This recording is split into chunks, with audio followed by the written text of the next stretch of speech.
December 20th, 1917, immediately after the Bolshevik uprising, the All-Russian Extraordinary Commission for Combating Counter-Revolution and Sabotage, the Cheka, is created.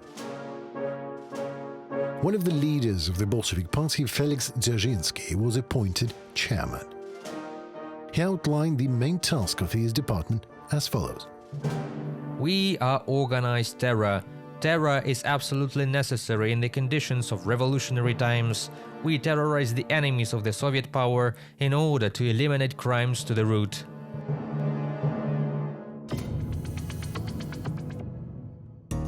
February 1918. The first serious conflict broke out between the upper reaches of the Bolshevik Party and its allies in the coup, the left social revolutionaries. Lenin and some of the supporters insisted on signing a peace agreement with Kaiser Germany. Dzerzhinsky, his supporters in the Bolshevik Party and the left socialist revolutionaries favored continuing the war to advance the world revolution. The Lenin's faction won, and in March a peace agreement was signed. It went down in history as the Brest Peace.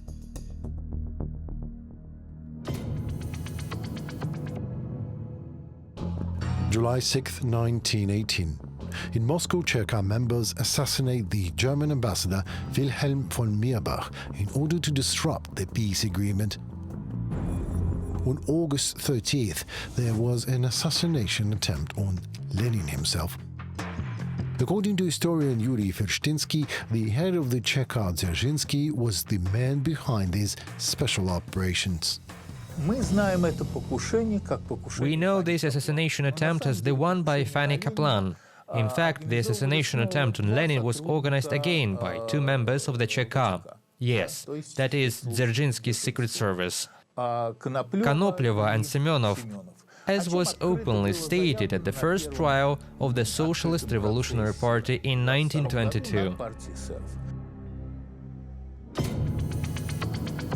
On September 5, 1918, the Council of People's Commissars of the Russian Soviet Federative Socialist Republic adopts the decree on the Red Terror in order to protect the Soviet Republic from class enemies by isolating them in concentration camps. All people belonging to White Guard organizations and involved in rebellions and riots are subject to execution. First of all, the Bolsheviks began to eliminate their allies in the revolution, the left socialist revolutionaries. It is impossible to calculate the exact number of victims of the Red Terror because the Russian archives remain closed. Experts estimate that the number may reach 2 million people murdered. Since 1917, December 20th has been celebrated by the Cheka, OGPU, NKVD, MGB and KGB every year.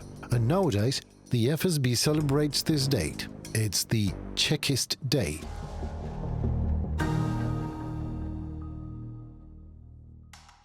Under Andropov, the KGB became one of the most powerful and uncontrollable intelligence services in the world. Huge funds were channeled through the structure to finance special operations, agents of influence, political forces, and governments abroad. You know, under Andropov, the so-called parallel structures were not created through state security.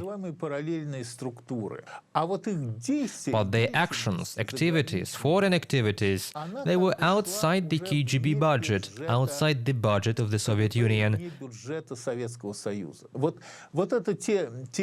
This is the money that the State Security Service used to raise and promote itself after August 1991.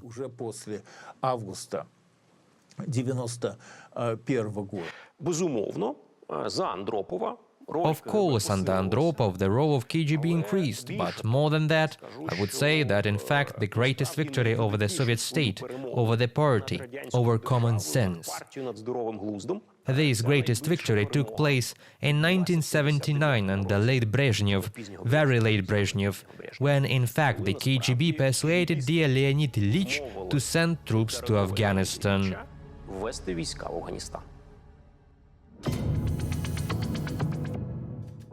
With his powerful analytical service, Andropov knew about the economic and political degradation of the Soviet Union. In order to revitalize the Politburo, the all-powerful KGB chief promotes Mikhail Gorbachev. 1982, Leonid Brezhnev dies. Andropov becomes General Secretary of the CPSU Central Committee. A campaign is launched to combat the excesses of the party establishment, but 2 years later, due to prolonged illness, Andropov dies.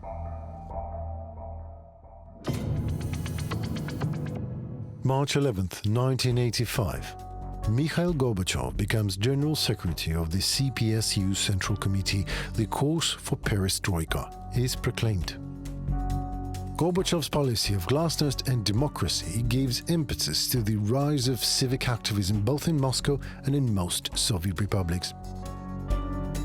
The newly formed movements in support of Perestroika evolve into national democratic parties.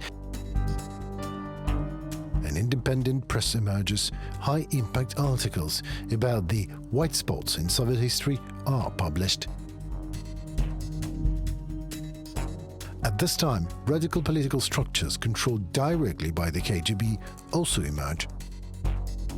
The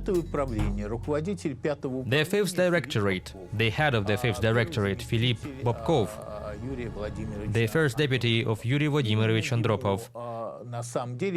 It was he who actually initiated the creation of all these nationalist and fascist organizations that began to emerge.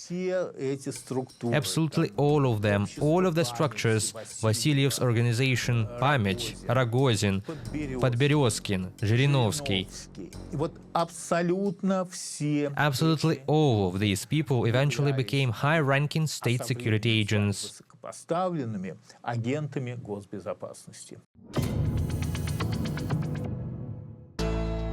In March 1989, the first democratic elections to the Supreme Soviet of the USSR took place with leaders of new political forces allowed to participate. My speech is of fundamental importance, and I will continue. We inherited our national problems from Stalinism. The national constitutional structure, which bears the imprint of imperial thinking and imperial policy of divide and rule.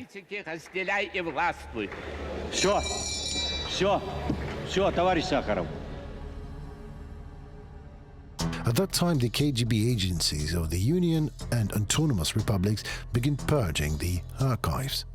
Of course, the last purge took place in the late 80s and early 90s. KGB officers were preparing for a new democratic life during Perestroika, and those materials that reviewed how they worked against the democratically minded opposition, especially in the late 80s, or against dissidents during the 80s and 70s, were destroyed.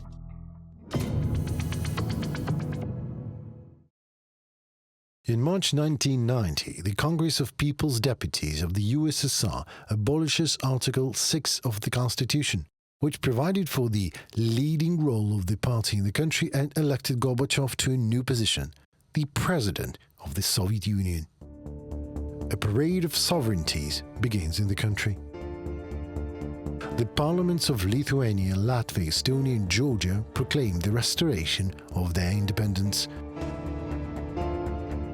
Soon sovereignty is declared by Moldova, the Russian Federation and Ukraine. The influence of the central government is weakening. Confrontation between the conservative elite and reformers escalates in Gorbachev's environment. In March 1991, a referendum on the renewed Union is held. The Union Treaty was to be signed on August 20th. August 19th, 3 a.m. Chairman of KGB of the USSR, Vladimir Khrushchev, holds a meeting of the committee's senior staff.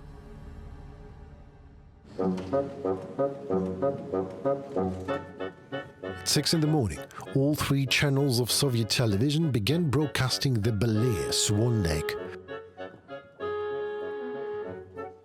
After a while, members of Cheka appeared on the screens and read out a statement declaring a state of emergency. At that time, President Gorbachev was already isolated by the KGB at his dacha in Foros in Crimea. Units of the Taman and Kantemir divisions enter Moscow. On August 20th, at the call of the chairman of the Supreme Soviet, Boris Yeltsin, a rally of 100,000 people gathers near the parliament building. This is the turning point in the two-day confrontation. The situation was very interesting. One part of the state security, through the head of the KGB, Vladimir Kryuchkov, was organizing a coup. And the point is, if it won, the state security would seize power. Another part of the state security was assigned to the main democratic leaders of the Soviet Union in case this coup failed. Yes, indeed. Remember when Yeltsin spoke on a tank? Korsakov was already standing next to him. Alexander Korsakov was the future head of Yeltsin's security and, in fact, the second man in the country on the same tank. Viktor Zolotov is standing on the same tank. Yes, this is the future head of Putin's security. And on the same day, Putin himself is standing behind Sobchak, who is giving a democratic speech in Leningrad. So you see, this is the first day of the democratic revolution.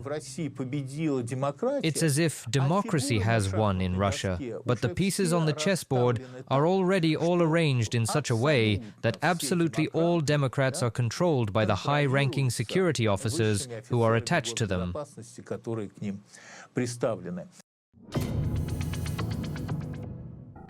On August 21st, the failure of the coup became apparent.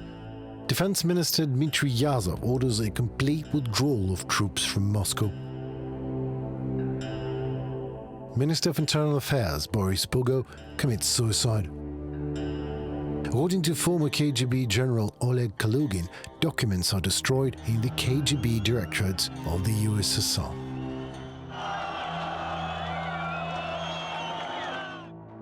On August 22nd, President Gorbachev is returned to Moscow. On the same day, head of the KGB Kryuchkov and the rest of the Cheka members are arrested and imprisoned in the Matrosskaya Tishina special prison. In December 1991, the presidents of Ukraine, Belarus and the Russian Federation signed Belavezha Accords on the liquidation of the USSR and the creation of the Commonwealth of Independent States, the CIS. On December 25th, President Gorbachev resigns. I am leaving my post with anxiety, but also with hope, with faith in you, in your wisdom and strength of spirit. The State Security Committee was officially liquidated a few weeks earlier on December 3rd, 1991. Vladimir Putin, employee of the St. Petersburg city administration and officer in the active KGB reserve, would react to these events as follows. The tragedy that we are experiencing today, namely the one of the disintegration of our state, is actually nothing less than a tragedy. I think that politicians of October 17th were the ones who put a ticking bomb under this building, the building of a unitary state called Russia. The only thing they did to keep the country within the common borders was barbed wire. As soon as the barbed wire was removed, the country disintegrated.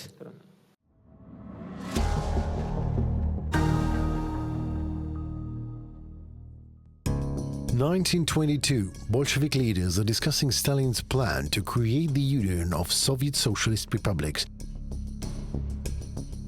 It was to include the Russian, Ukrainian, Belarusian and Transcaucasian Soviet republics. People's Commissars of Nationalities Joseph Stalin proposes to include them in the Russian Federation as autonomous republics. Stalin's plan for autonomization was also supported by the Central Committee's Commission on Nationalities. Dzerzhinsky, by the way, was in favor of Stalin's position, yes, of an autonomous system of creating the Soviet Union, and so was Ordzhonikidze. Party members from Georgia and Ukraine opposed it. Lenin, already seriously ill at the time, is near Moscow at his estate in Gorky. He summons Stalin and demands to remove the idea of autonomy from the project. Lenin insists that the Russian Soviet Federation should join the USSR on equal terms with other republics. On December 30th, the first All-Union Congress of Soviets voted to establish the USSR according to Lenin's guidelines. Stalin would later call Lenin's position national liberalism. Stalin swallowed it. But after Lenin's death, when he gained access to the levers of power, he began to take revenge on all these national republics, cutting their borders in a way to create tension. The demarcation in Donbass, which took place there from the 1919 to 1925, was a similar thing. Even to the extent of how borders were drawn inside the Soviet Union, Stalin always liked to have, some level of ethnic conflict so that he could, manipulate local elites. He liked, to kind of create ethnic conflict. During the work of the Congress of Soviets, the ailing Lenin dictated a paper entitled The Question of Nationalities or Autonomization. In it, he emphasized, in such circumstances, it is natural that the freedom to leave the Union, with which we justify ourselves, will turn out to be an empty piece of paper, unable to protect Russian national minorities from the invasion of that purely Russian person, a great Russian chauvinist, and in fact a scoundrel and rapist, which is a typical Russian bureaucrat. But for some time, only a narrow circle of party members knew about the existence of this work by Lenin. From that time, Lenin's political isolation would begin. On March 5th, 1923, Lenin disappeared from the political arena. Most likely, both he and Krupskaya were arrested on that very day.